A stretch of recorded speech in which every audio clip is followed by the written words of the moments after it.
Welcome to my YouTube channel, Dave D Fishing. This video is going to be focused on how to catch scup on light tackle from shore, specifically docks, piers, seawalls, and small jetties in the most minimalistic ways possible. Downsized rod and reels, pre-tied rigs, and little boxes or tubs of bait. Scup are very fisherman friendly and fun, whether you're a fishing veteran or a beginner.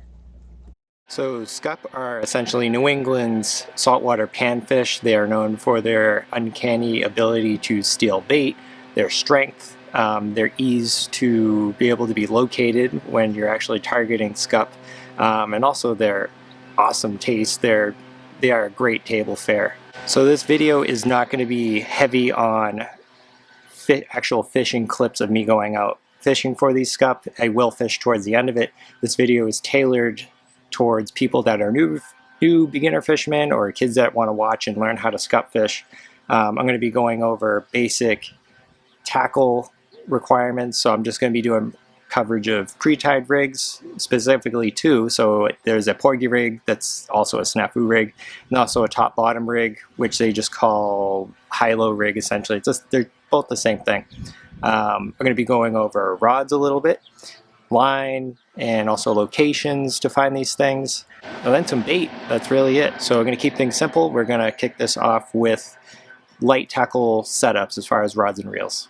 Alright guys, so as far as rod and reel combos, me personally, when I'm fishing from docks, piers, whatever, seawalls, I normally just use a 7-foot rod because it's light, portable. I normally just walk around and fish for scup when I'm with my kids. I want to keep things fun, simple. So 7-foot rod, rated up to 1.5 ounces. If I'm using a 7-foot rod, I want to keep things light. Again, I'll pair that 7-foot rod up with a little 3,000 size reel. As far as the action, so I usually use fast action rods because scup have pretty bony mouths for the most part, so you want to be able to drive those hooks up into their mouth. So as far as the power, this is medium heavy, this guy right here, and this rod specifically rated up to 1.5 ounces. So if you're using 7-foot rod, 1.5 ounces, medium heavy, fast action, 3,000 size reel. That's all you need. You could go to walmart.com or look at any of the big box store websites and look up rod and reels. You can buy them as a combo, or you can buy them separately and pair them up together. You could probably make yourself a pretty decent setup for around $100 or less, depending on the route you want to go as far as your budget. So, and as far as line, no matter what size rod I'm using from shore for scup, I try and keep it to between 15-pound test and 20-pound test. I use braid because it allows me to cast a little bit farther, and braid is a little bit more sensitive, but braid is also more expensive. If you're fishing with kids, I would just err on the side of caution and go with monofilament because it is cheaper, and it's easier to use. So now we're going to move on to the larger rods that I would use from shore, say maybe a smaller jetty or some place where you need to get your rig a little bit farther. Alright guys, so I'm going to talk about the next size up as far as rod options. So I normally don't go larger than a 10-foot rod because then it's not really fun. You're not really feeling the fish. So I'd use a 10-foot rod if I'm trying to cast a little bit farther for these scup, say on a jetty or maybe even a beach. If you need to go from a beach and that's your only option, you can do a 10-foot rod. You can go larger. A lot of people that I see fishing off of jetties, they use these enormous like 12-foot rods with a 5,000 size reel. That's really heavy and you don't really need that. Those people, maybe they're just fishing for food and they just want to get a rod, go out, catch fish, and power them in. So, but 10-foot rod, like I'm about to show you, can still feel the fish bite. It's an awesome choice. So 10-foot rod here. Again, fast action rod, medium heavy power, paired up with a 4,000 size reel. And this has braid on there, 15-pound braid. So again, braid is more sensitive and it definitely casts a lot farther. It is more expensive. You can go with monofilament. I'll reiterate that again. So these are your options. 10-foot rod for instances where you need to cast a little bit farther. I've been to some jetties where I need the larger 10-foot rod, and with this setup I can still have some fun with the fight, reeling these scup in. So good option. And sometimes if there's larger fish around like tautog, larger sea bass, cannot go wrong with a 10-foot rod. And again, little 7-foot rod here, awesome choice for fishing from docks and piers, especially for kids. So those are your two options as far as rods. Go on Walmart.com, go on BassPro.com, and sort of put together make your own combo, or just buy one of those combos that are already set for you. So all right, so as far as bait, there's 3 different types of bait I'm going to talk about quick. So your first type of bait that I'd recommend first is squid. Squid is cheap. It's really durable. It can stand up to those bites from smaller scup and even larger ones. Pretty easy to find squid. You can find it at like Stop and Shop, your department stores, sometimes bait shop. Usually I think a pound of squid is $6 to $7, and it should last you a long time because you're cutting it into really small strips of bait between 1/2 inch to 3/4 inch wide by 2.5 inches long. That should be all you need per hook. Next best option is clam. Clam, you'd have to go to a bait shop more than likely to buy it, and it's maybe a little bit more as far as cost for a pint of clams versus a pound of squid. It is definitely less durable than squid, but Scup love it, don't get me wrong. If that's your choice, it's still a great option. You could go with that. And your next option is going to be sandworms, aka sea worms is what we call them up here.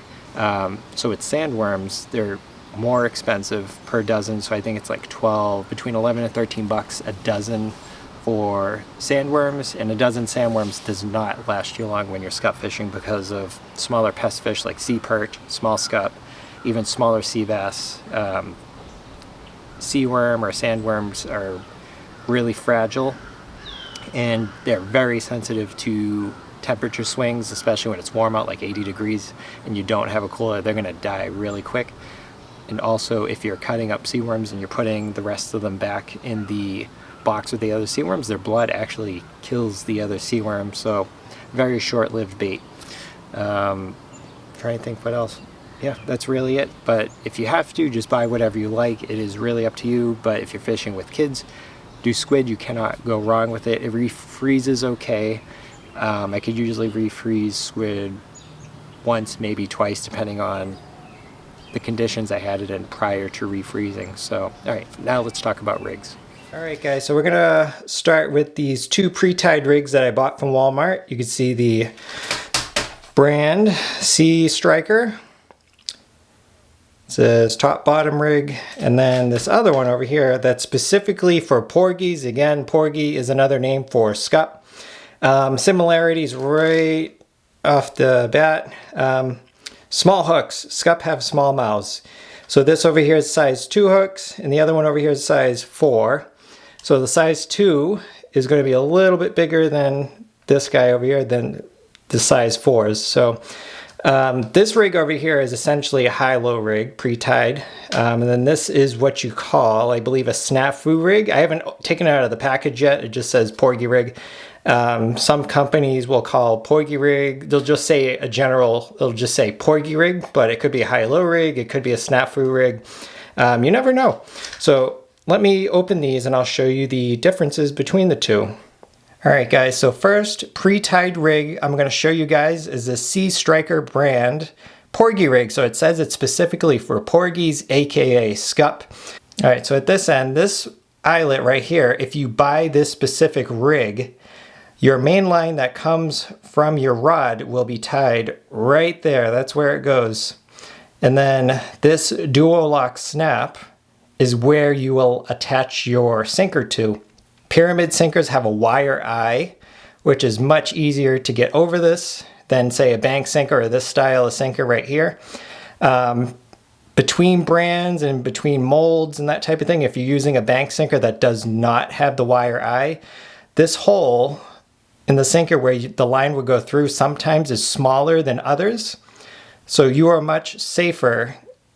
It is a safer bet to get a pyramid sinker with a wire eye. Most bank sinkers will fit over this just fine. Just you run the risk if you just buy a random set of bank sinkers that the wire part of the snap might not go through it, and you might have to bend it a little bit to get that sinker on, which is totally fine.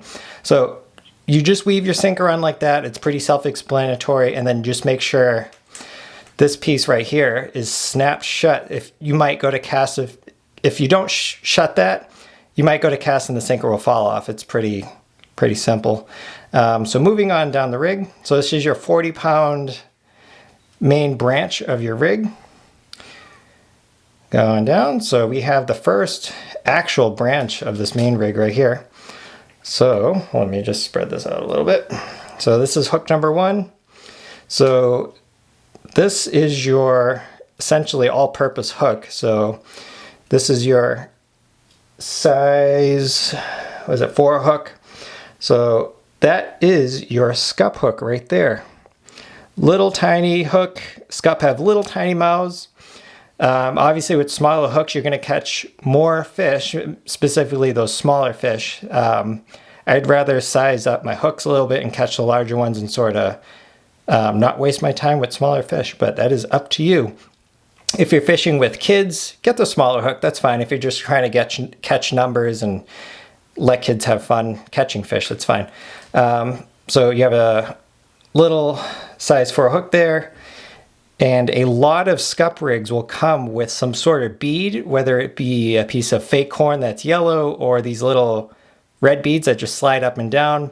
Scup are really visual fish. They obviously can smell too. They respond really well to chum, but most Scup rigs come with a little bead on them, just like this. So this is a 2-hook rig. So going down, you have another hook, same style and same size of hook. And I forgot to mention, you can see these little tiny bait keeper barbs on the back. Let me see if I could zoom into that. So these little barbs, so those little barbs help keep the bait from sliding down and off your hook or bunching up at the bottom. If your bait bunches up down at the bottom around the point, obviously you're less likely to hook a fish. So whatever bait you use, which I'll go over later, just make sure it's pushed up higher up the shank and make sure the point of the hook is exposed so you can hook those fish. So this rig is essentially what you call a snafu, S-N-A-F-U, rig, just like that. So where the sinker is ahead of both hooks and it sort of branches out separately, that is essentially a snafu rig.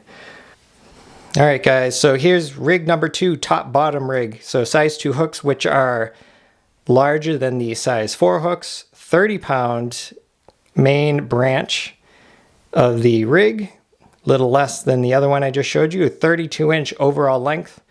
Bought these from Walmart, again, $2.50 a piece, I believe, or thereabouts, or less than $3. So there's the back, there's the numbers. Again, bunch of different brands of these things. So in a nutshell, this is a high-low rig again. Let's spread this thing out a little bit. So at the bottom, let me pull this over. At the bottom, this is where your sinker goes.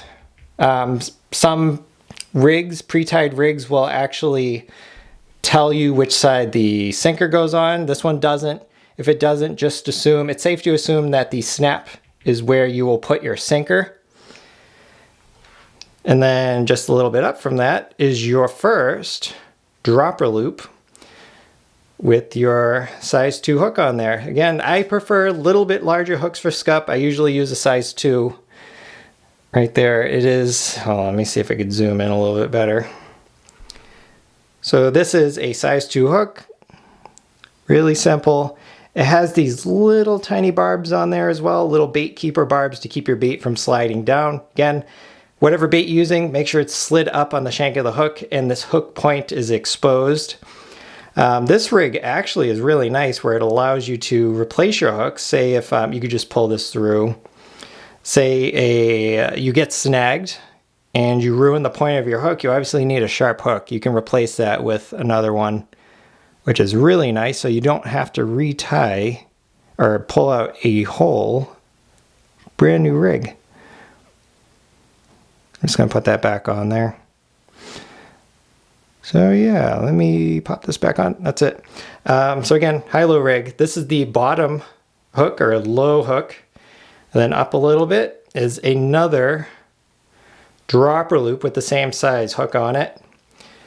And again, Porgy rigs, most of them at least have this little bead on there for visual attraction. And this is the top of the rig with just a plain swivel.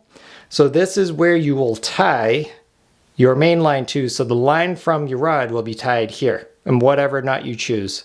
So, all right guys, so laid out in front of me is all the terminal tackle I will need for a 2 or 3 hour trip tomorrow with my son Thomas. So I bought a bunch of these little top bottom rigs, which are essentially high-low rigs. It's right here, 6 of those. Then I bought one of these Porgy rigs, which are snafu styled. I don't like these rigs. I will be using this rig just to sort of show you the reasons why I don't like them, but they do work, don't get me wrong. My son's going to be using these top bottom rigs. Much less likely to tangle, very easy to cast. So I get some of those in there. Got one of those. And then you will need some sinkers. So I made these sinkers and I know the eyes on these will fit around the snap.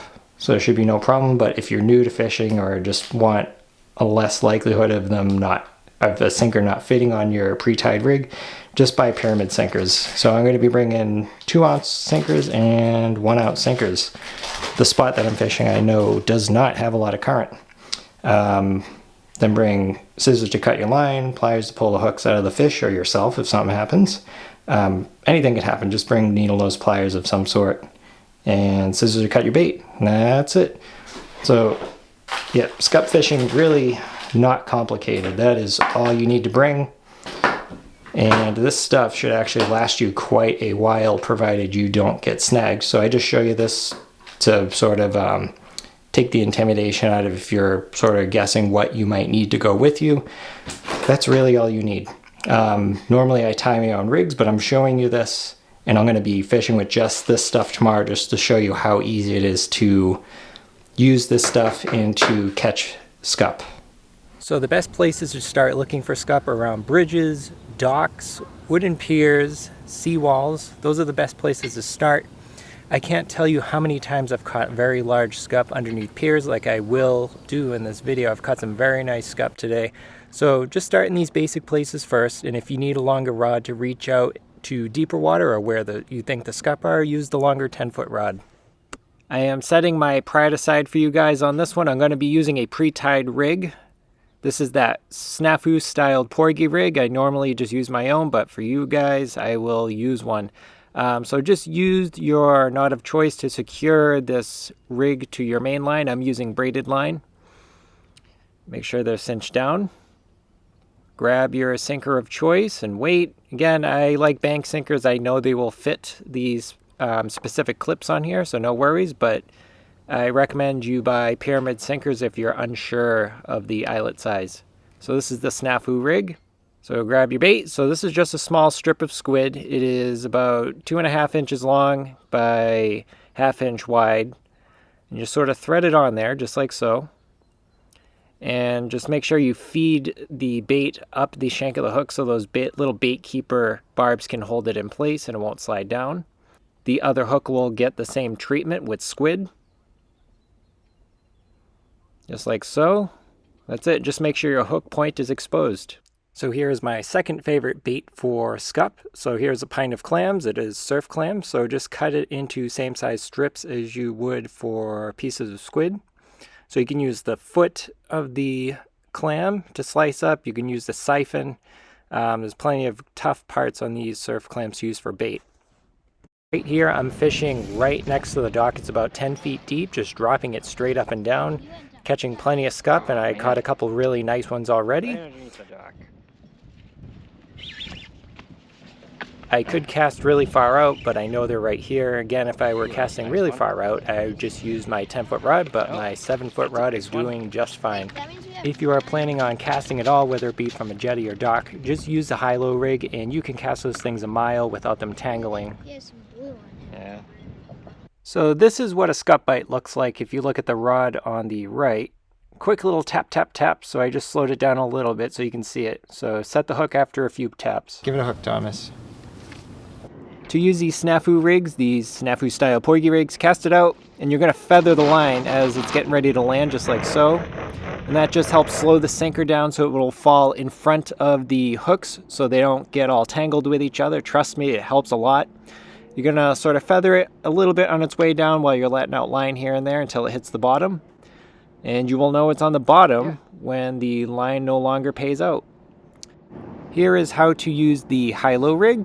This is the easiest to use, most convenient, most tangle-free, or at least likely to tangle. So you can cast this thing out, make sure it hits the bottom, and you just keep paying out line. You don't need to feather it or anything. You will know it's on the bottom once there's a bunch of slack in your main line. Once there's slack, just go ahead and shut your bail. And you could use this by twitching it up and down off the bottom, or you can just lay the rod down and wait for the scup to bite. I will use high-low rigs casting at any distance, really. I pretty much use them exclusively, and they are really good for kids to use. So here I'm going to show you a design flaw in the snafu rig, which makes it a little more difficult to use. So snafu rigs, the hooks are behind the sinker, so you're not going to feel those bites as instantly as you would with a high-low rig. This fish, I didn't even know he was biting, to be honest with you. I just happened to be lifting the rod and he was on there. And that is because, again, the hooks are behind the sinker, so that fish could be swimming around with that bait, getting ready to swallow it, or a scup could be stealing your bait. So luckily for this fish, I happened to be lifting it again and got him right in the lip. All right, so here is a prime example of why high-low rigs are better. Just overall, less headache. These snafu rigs are, this thing was labeled specifically a Porgy rig. They tangle really easily. Normally I don't use these, but I'm just doing this to show you sort of what goes on when you use certain types of rigs for these scup. So yeah, if you can, get a high-low rig. Just stay away from this snafu rig stuff. Really, the only time I would use a snafu rig if I was really in a bind is if I were on a boat that was drifting for scup, because the bait would stay behind the sinker at all times and you wouldn't have to really worry about tangling up. So, yep, definitely boat. I would not use these rigs for sure. And Thomas is on another one. Oh, that's a nice one.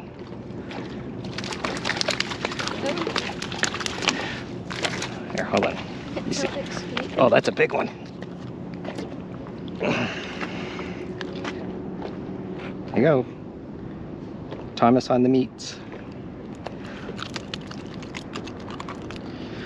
Just got to be careful with these things. These things are really spiny up here.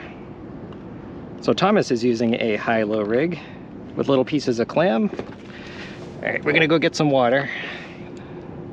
So after those last two scup, we moved back to our original spot because the wind started picking up. I mean, we were just fishing right next to the dock, not even 5 feet away from the poles right here, just using clam and squid. We ended up catching a couple different types of species. So we got our scup, sea robin, and then I caught a couple surprise conch. They apparently have a taste for That doesn't feel like a clam, so got a couple of those. It's another. That's an interesting Why catch. was it biting? What? Wait, why did it pull it like that? Alright guys, so I hope you enjoyed the video where we did a little tutorial on scup fishing from shore, just using these little pre-tied rigs. We had fun. Caught a couple nice scup. This guy right here, how big was he, Thomas? 16-inch scup. So got a bunch of them. Yeah, only using pre-tied stuff. I usually tie my own, but I just wanted to show you how easy it is to catch these things. Got a little windy out, but you can fish from piers. When you're fishing from piers, you don't have to cast really far out. All these fish were caught right next to the dock. So if you haven't already, I hope you like and subscribe, and I hope you learned something. Thank you for watching.